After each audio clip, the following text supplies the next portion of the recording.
सर्वप्रथम मी आमच्या जे सोबती जे आले सहकारी याच्यासाठी म्हणतो की माझ्या आई बहिणी आहेत तर एक कार्यकर्ता नाही बनवायचं कोणाला, कारण मी पण स्वतः कार्यकर्ता बनून गेलेलो आहे. त्यामुळे कार्यकर्ता कोणाचं नाही आणि मी पण नाही होणार. मी सहकारी माझे बंधू वगैरे ठेवतो आणि ही जनसंख्या जी लोक आलेत ना ती माझे प्रेमापोटी आलेली आहेत.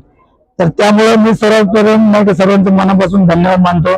आणि आज जो मी फॉर्म भरला अर्ज, तर त्या फॉर्म भरण्यासाठी मी खूप आतुरते होते की ज्यावेळी 10 वर्षाचं मी खूप तात्काळ घेतली, खूप वेळ झाली त्या दिवसासाठी वेळ पाहत होतो की कधी येईल हा दिवस. 2022ला 100% निवडणूक व्हायला पाहिजे होती, पण ते आता काही दिवसांनी झाली.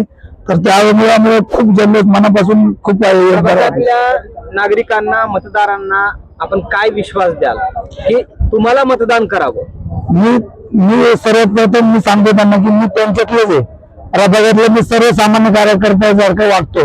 मी जरी पुढे जरी किती मोठे जरी झालो किंवा त्यांच्याच आशीर्वादाने मोठे झालो तरी पण मी शेवटी मी जमिनीवरच राहणार. मी कधी म्हणजे हवेत उडणारा माणूस नाहीये आणि जमिनीशी जुळणारा माणूस आहे.